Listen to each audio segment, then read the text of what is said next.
The simple fact is most hiring managers have no training in how to make good hiring decisions. They put an ad on Seek, read some CVs, maybe talk on the phone, and then pick a group of candidates to interview in person. The interviews are often unstructured, more like a chat. Then they go with their gut, choose someone they like, cross their fingers and hope it works out. Now the big problem here is hope is not a strategy. And liking someone has no correlation with their on-the-job performance. Reading CVs, references from people chosen by the candidate, and unstructured interviews have all been proven to have limited predictive ability.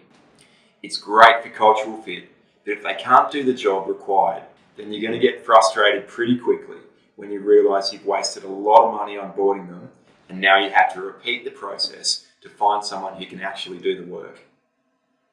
There are a number of heuristics or rules of thumb that affect hiring.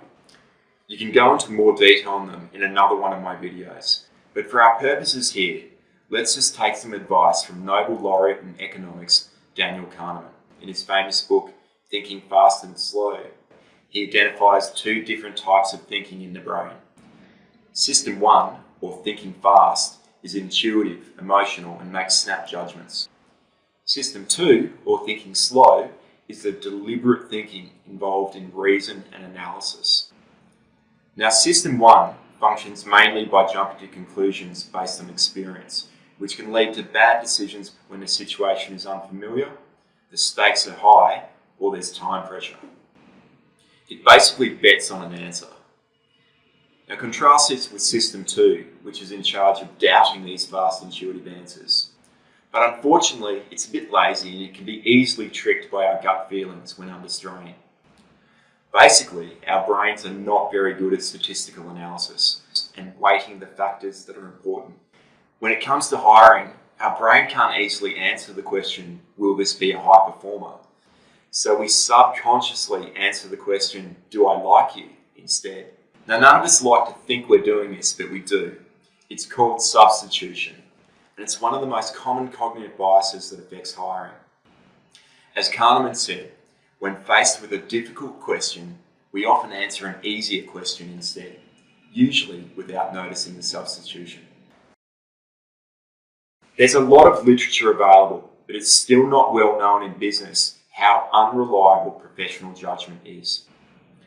How when two professionals are presented with the same information, the amount of variability in answers is much higher than people think. Kahneman gives the example of a large financial institution where certain individuals were responsible for forecasting future prices of assets. Now these people were considered experts in every way, and their decisions are very consequential for the profit of the organisation. But when given the exact same information, people expected the variance in their forecast to be about 10%, but in reality, it turned out to be more like 50%. That's a huge difference. And the main reason for this is not so much bias, but rather just noise. Just too much information or things going on in their own life that affects their judgment. So not only can our mind play tricks, but what's going on in our own lives affects our judgment too. In contrast, an algorithm performs the analysis the same way every time. And this is why algorithms are much better at analysing information than expert opinion.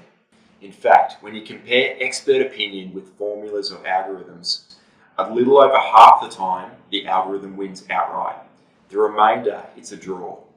Algorithms allow organisations to be systematic, less biased, and more accurate in their approach. So what we're doing is providing a hiring system to avoid making snap System 1 decisions and doing the statistical calculations for you to allow your System 2 to make reasoned, informed decisions. Pretty cool, right? Now the funny thing is that we all still think we're great at interviewing and making judgments about people, even though the science says we are not. It's this overconfidence that leads to bad decisions. I know, because I used to do it myself. And when it blew up in my face, I would say, well, how was I supposed to know they were like that? Well, I'm here to tell you that using algorithms, we can predict people's behaviour and performance in specific roles quite accurately.